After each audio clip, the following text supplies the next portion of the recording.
안녕하세요. 미학적 사진학교의 황인선입니다.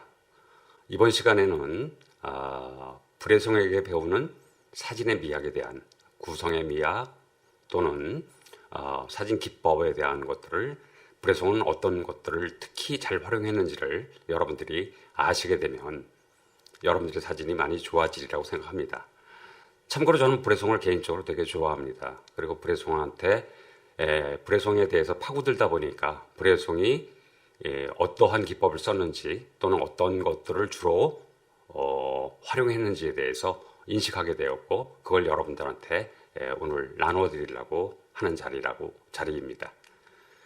자, 이 지금 화면에 나가고 있는 것은요, 제가 이제 2014년도 10주년 회고 전시회를 다녀온 사진들입니다. 동대문 DTP에서 있었는데요. 뭐 사진 미학의 거장이라고 이렇게 이야기를 하고 있는 회고전에서 또 다른 것들을 느꼈습니다.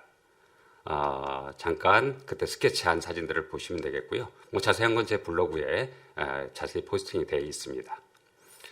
자, 이렇게 사진 분야에 굉장히 큰 영향을 미친 불혜송에 대해서 오늘은 우리가 조금 더 진지하게 좀 알아보는 시간을 갖도록 하겠습니다. 그래서 우선 먼저 불혜송 사진의 10계명을 제가 한번 뽑아왔습니다. 그리고 불혜송 사진의 기본 10가지 구성 기법, 다음에 사진은 동사다, 어떤 기법을 써서 어떻게 찍었는지에 대한 실질적인 부분에 대해서 여러분들하고 또 이야기를 할 거고요. 마지막에는 불혜송에서 배우는 사진 구성법, 이렇게 이제 4개의 파트로 나눠서 여러분들한테 이야기를 드리겠는데요. 원래 이제 이 불혜송에 대해서 제가 오프라인에서 특강을 하게 되면 4시간이 걸립니다. 그런데 오늘은 뭐 영상으로 전달을 하기 때문에 여러분들이 브릿지 해가지고 10여 번씩 이렇게 기본적인 내용만 듣게 되는 건데요. 원래는 되게 많은 부분들을 이야기할 수 있는 사진가이기도 합니다. 자, 불혜송은 여러분들이 알다시피 결정적 순간이라는 말을 처음으로 썼던 사람이죠. 그럼 불혜송에게 있어서 사진이라는 게 계산된 구도와 위치 산물이냐? 아니면 우리가 말하는 순간, 우연의 단면을 캐치하는 것이냐? 그 결정적 순간이 무엇이냐 하는 거죠. 그때 우리가 말하는 찰나의 미학이라고 얘기를 하죠. 근데 치밀한 계산성 그리고 즉물성이라는 게 있어요. 세상의 진실을 기록했다. 세상의 그 순간을 기록해서 남겼다. 자, 이거는 치밀하게 계산을 한 것과 우리가 말하는 즉물성, 눈에 보여지는 것들을 딱 잡아내는 거하고는 상반되는 겁니다, 사실은. 그런데 물론 제가 이 질문은 거꾸로 불혜송한테 해야 될 질문이죠. 그럼 불혜송이 기본적으로 무엇을 어떻게 찍을 것인지에 대한 이야기를 했습니다. 근데 불혜송은 대상을 갖다가 바라보는 것 자체를 되게 치밀하게 바라봤죠. 그리고 그 대상에서 나타나는 부분들을 어떻게 표현할 것인지 이걸 되게 많은 고민을 했던 사진가가 아닌가 하는 생각을 해봅니다.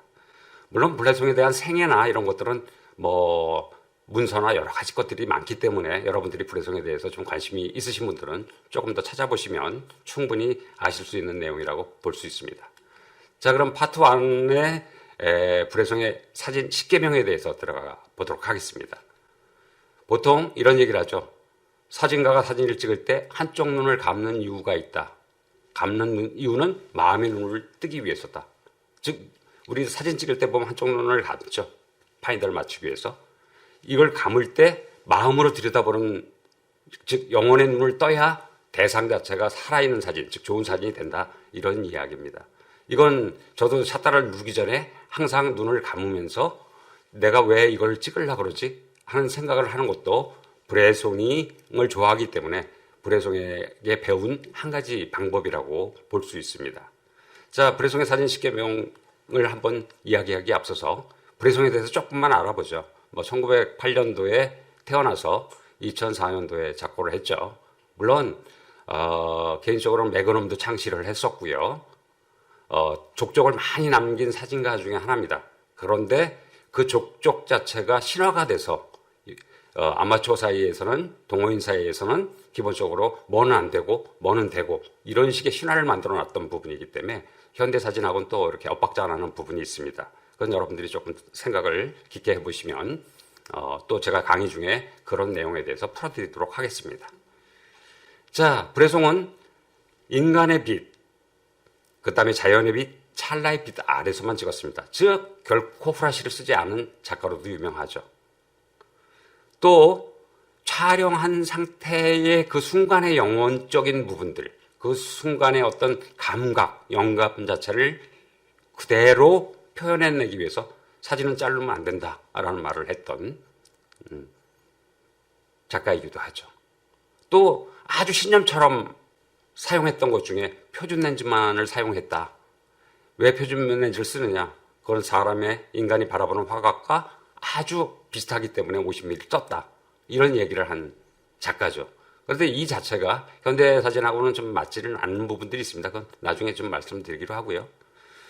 그 다음에 브레송 하면 떠오르는 게 나이카입니다. 그래서 나이카 에오가였고요. 그때 뭐 롤라이 플렉스라든지 중형 카메라가 나왔을 때 그걸 안 쳐다봤어요. 그걸로 작업을 안 했습니다. 안 한 이유가 왜 그러냐면 사람의 눈높이에서 바라봐야지 허리 높이에서, 즉 이암 프리즘 같은 경우에는 트윈 렌즈 같은 경우에는 어깨 넓이를 이렇게 내려다보고 중형을 보죠. 우리가 소위 120mm라고 얘기하는. 그렇기 때문에 사람의 시선에서 보는 시점이 아니다. 그래서 그걸 또 거부를 했습니다. 물론 이제 이가 앞서갔기 때문에 그가 만들어내는 다양한 신화들이 존재한다라고 보시면 됩니다. 물론 저희가 배울 건 배우고 또 현대 사진하고 안 맞는 부분들은 저희가 알아서 다른 방향으로 모색을 해야 되는 부분이지만요. 자, 그래 브레송 사진 중에 대표적 사진이 생나자르 역 뒤에서의 그 뛰어가는 그 무리를 걷는 사람 자체를 표현하는 것 자체가 대표 사진 중에 하나인데요. 참 이 사진 재미있죠, 여러분들이. 우리가 이 사진을 통해서 보통 결정적 순간 또는 찰나의 미학 이런 말을 쓰기도 합니다.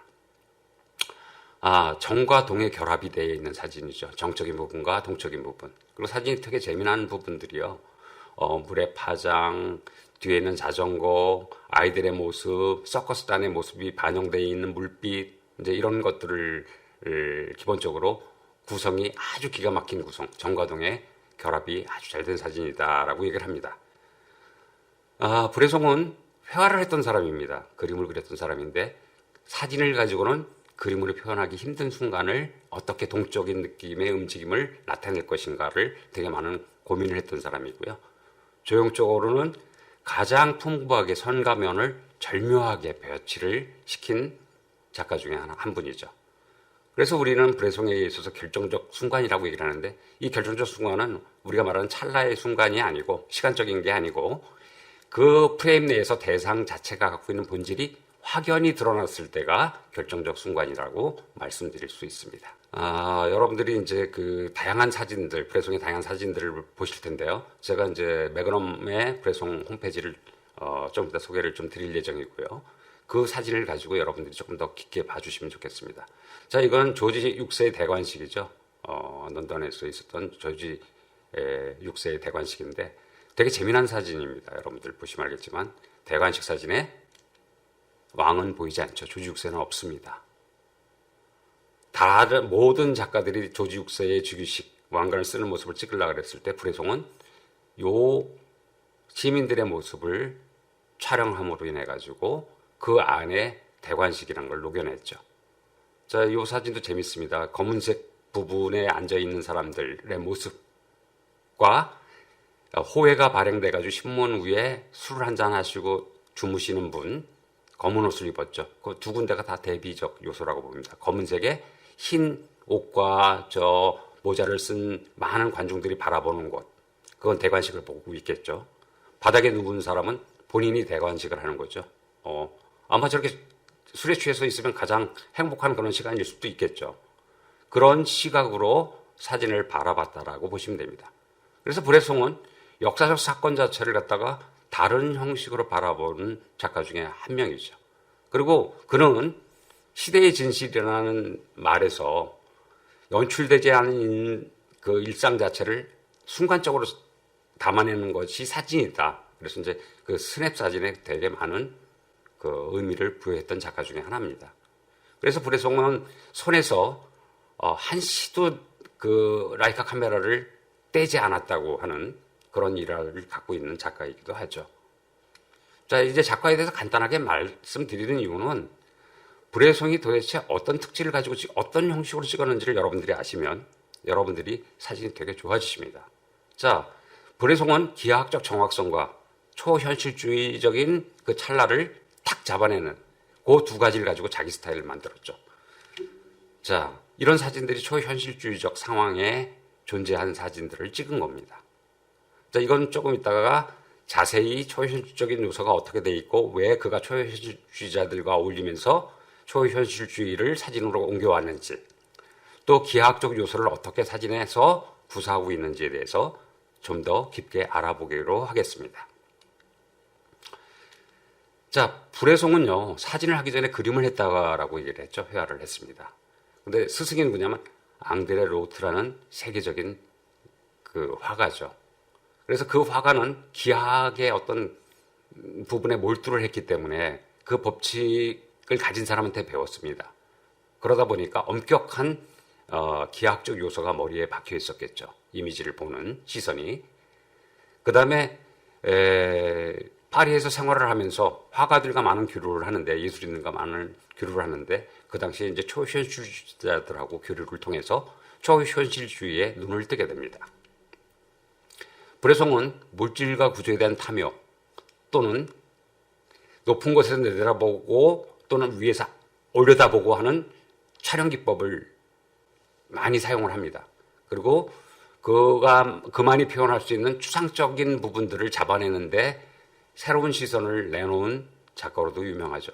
이 부분들은 여러 사람의 영향이 있었고, 지금 브레송이 또 현대 사진 작가들한테 여러 영향을 줘서 다양한 작가들이 나왔죠.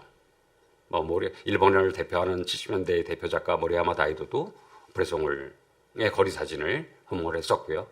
또 그에게 모리야마 다이도에게 영향을 받은 알렉스 웹이라든지 이런 작가들은 또 그 시선을 확장해서 자기 세계를 표현해서 자신만의 스타일을 갖춘 작가들이 되었습니다.